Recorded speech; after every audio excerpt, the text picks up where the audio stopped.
اگه منو قبول داری تو آماده هستی. حسابی تمرین کردی، اصلا بهش فکر نکن. فایده نداره. من هر چقدرم توی اتاق خالی و تنها تمرین بکنم به درد نمیخوره. من سوشال فوبیا دارم، ترس جمع دارم. 2 تا چشمی به من زل میزنن، استرس دارم. اصلا زل نزن دیگه. اصلا یادم رفت چی میخواستم بگم. اصلا از من میشنوی سرتو بنداز پایین، فکر کن که اصلا تو اتاق خودمونی. فکر کن هیچ که جلوت نیست. از رو متنت بخون. یعنی به خودم هم دروغ بگم یعنی؟ همین استرست کارو خراب میکنه. اصلا پاشو تا بریم مسجد ربش رحلی صدری بخون. خدا خودش کمکت میکنه. مامان چادر سرم کنم؟ آره مامان، سرت کن. پاشو دیگه. رسول جان تو اصلا بری مجلس باید برای 289 نفر سخنرانی کنی. با این حالت اون وقت میخوای چی کار کنی؟ من از اول نباید کاندیدا میشدم. همین. خیلی هم کار درستی کردی. تو برای پست و مقام که کاندیدا نشدی. برای سر و سامون دادن به وضع بهداشت شهر کاندیدا شدی. حالا یکم اعتماد به نفستو درست کنی همه چی خوب میشه. پاشو بریم. اللهم صل علی محمد و آل محمد.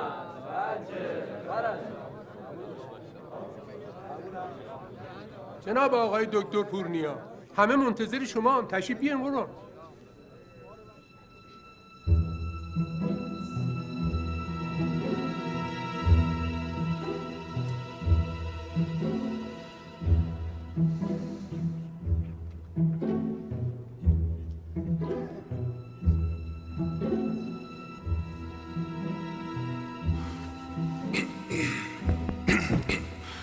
سلام علیکم.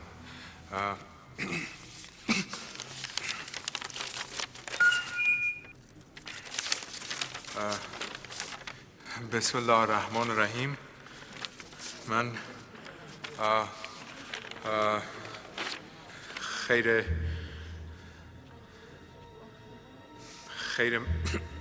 خیر مقدم عرض میکنم خدمت شما حضار محترم و خیلی ممنونم که تشریف آوردین اینجا. خیلی ممنونم. خیلی من تشکر میکنم از اینکه تشریف آوردین و اونجایی که در مورد تبلیغات کم هزینه صحبت کردی خیلی خوب. من دوره برامو نگاه کردم، همه این خانم‌ها خوششون اومده بود. رسول به خدا خیلی خوب بود. الان مثلا داری بهم امیدواری میدی؟ به عنوان اولین سخنرانی خیلی خوب بود. اصلا نفهمیدم چند تا توپق زدم. زیاد نبود.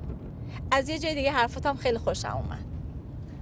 اونجایی که گفتی که اینایی که ستاد مردمی میزنن ولی میلیون پول بیت المال رو خرج میکنن، اونجاش خیلی خوب بود. به بعضیا زدی.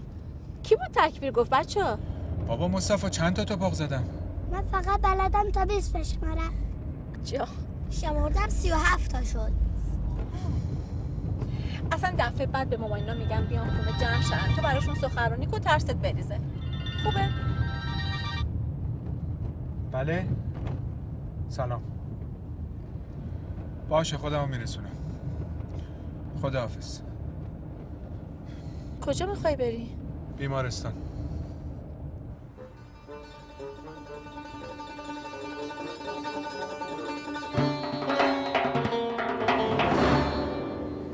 خانم من به خدا اصلا روحم خبردار نبود این موسی سر خود زنگ زده. خب دیگه سر خود زنگ زده، گفته که این مطلب صفحه اول.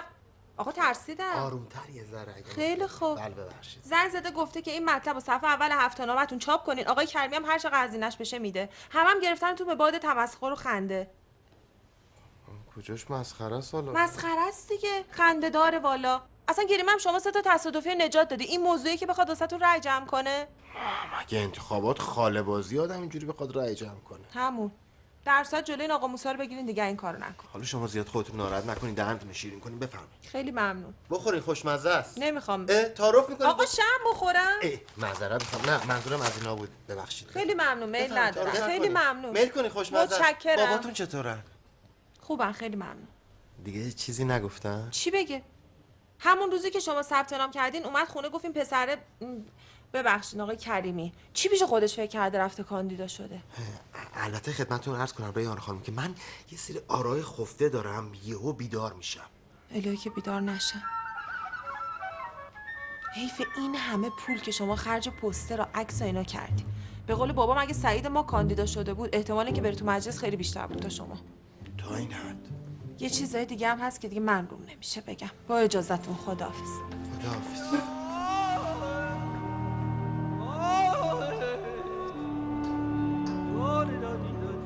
سعید اینقدره.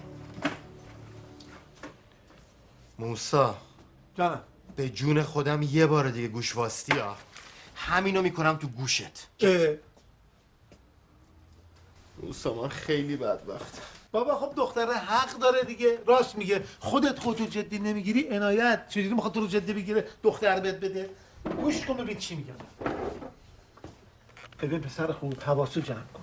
جناب عالی باید کم کم 3000 تا رای جمع کنی، بابا بفهمه جوهر رو جنم داره دختر بهت بده. راه دیگه ای نداری. موسا تو واقعا تعطیلی ها؟ جمع رأیای من 10 نفر نیست کو تا چند هزار نفر. بابا مردم از کجا بفهمن تو کاندیدچی 4 تا پوستر بگی بیشتر چاپ کردی؟ تو ستاد لازم داری. من گور دارم که کفن داشته باشم؟ تو یه جایی داری حرف میزنی 3 دهنه مغازه نبشه 2 نبشه، چشمتو باز کن، از امکانات استفاده کن. اینجا چشه ستادش میکنیم، همین مردم بفهمن پسر حاج عباس کاندید شده با جون و دل رأی میدن 3000 تا کف رأیه. تو دیوونه یا؟ بابام بیاد بفهمه اول کله منو میبره بعد سر تو رو قطع میکنه. حالا کو تا بابات بیاد؟ بابا چرا حواست نی؟ تا بیاد دومشو تو رو بزنیم میرسه. تو رأیتو جمع کن. موسا بیاد اینجا شاکیش از اینجا پرتت کنه بیرون، من وساطت نمی کنم ها. ببین حاج عباس رو من میشناسم گل پسر، وقتی بیاد ببینه پسرش 3000 تا رأی جمع کرده کیف میکنه، حظ میکنه، سر ببره. واقعا؟ به جون مامانم. باشه بعدش چی؟ بعدش یه ذره سر رو شل کن، 2000 خرج کن دیگه. من پول دارم، تو وضع مالی منو نمیدونی، وضع جیب منو نمیدونی، من پول دارم. پول پر، اون تو صندوق پره، پول مدیر مالی هم منم، بهت وام قرض الحسنه میدم تو هم پس میدی، دزدی که نمیخوای کنی که. زدی به سیم آخر، زدی به سیم آخر. جوان خوب، من آینده نگرم. ایشالله بعد از 120 سال ایشالله زبونم داد، بعد از 120 سال بعد از حاج عباس اینجا صاحبش کیه؟ ما چاکر اونیم، همین روبرو نشسته. از این موساه استفاده کن، یه خورده مخ داره، 4 تا پیرن بیشتر پاره کرده. بابا حالا حق المشاوره حلالت باشه، ما نون و نمک زیاد خوریم، ولی ازش بهره ببر. اینجا رو صندلی میچینی 4 دهن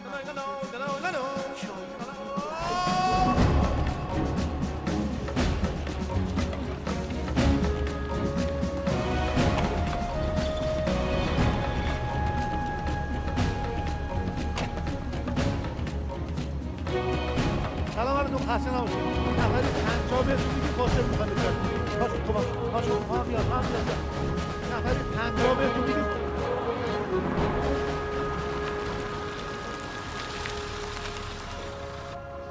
پیاده‌شی میرم، پیاده‌شی. بیا پای احتیاط. یا پای. بردار بیا، سیگوشو بردار بیا. ببین رو عکس مردم نچسبونید ولی بچسبونید. پر کنید ها. اطفاله شو برد. لب به لب بچسبون. بجون این 10 جا دیگه باید بریم ها. بله قابل شما نداره 11200 تومان، ولی شما 5 تومان بدید. چطور مگه اینکه 11 تومنه؟ نکته همینه دیگه. باقیشو ستاد آقای امیررضا پورکریمی کاندید محترم مجلس پرداخت میکنن. یه زحمت کوچولو هم داریم خدمتتون، اینه که چند از این پوسترها از انواع مختلف من تقدیم میکنم برای همسایه این بر اون بر جوونی دیگه. 4 تا رأی هم شما بتونید جمع کنی، ما به مقصد رسیدیم. قابل شما خدمت شما خیلی متشکرم. آقای پورکریمی خدا خیرتون بده. قربونت برم. فقط هم به شما رأی میدیم. نوش جونه. ولی تو رو خدا به درد این مردم برسیم. چشم. دست شما درد نکنه. خدا نگهدار. خداحافظ شما. بابا رو ببوس. خداحافظ شما.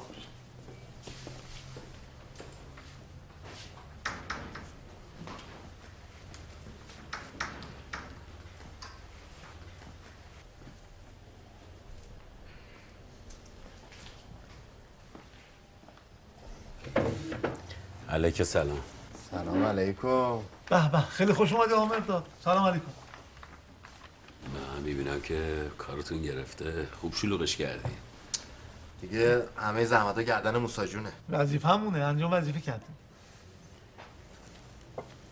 ببینم هنوزم رو حرف دستی. کدومه؟ این که به نفع چشم زاده بکشی کنار.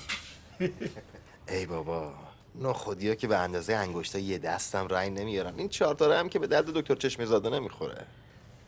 این حرف اون موقع زدم چون فکر نمیکردم برات جدی باشه. فکر میکردم اینجوری تفننی کاندیدا شدی. تفننی؟ چیه؟ رأیام از 4 تا بیشتر شده. بعد نیه 200 تایی شده. دیگه آقا مداد نزن سر مالدی، کلی هزینه کرده. اینا رو نگاه کن، در دیوار شهر رو بپا. تو جای من بودی به همین راحتی کنار میکشیدی؟ به همین راحتی که نه، ولی به نفع یه آدم حسابی میکشیدم کنار. بله. ایشالا یه آدم حسابی بره مجلس مشکل مردم حل کنه. ببینم واسه پوستر پول کم نیاوردین؟ نه خاطر جمع باش، پول اینجا کم در نمیاد. ولی شما چه کاری؟ مفتشی؟ نه، خواستم یه پولی هدیه کنم به ستاد انتخاباتیتون. بعد نی یا قابل بحثه. چقدر از این پولت؟ به اندازه که خرج کردین. همش؟ دستمزدتونم روش. خب من میگم عجله نکنین، تو اتاق فکر ستادمون بررسی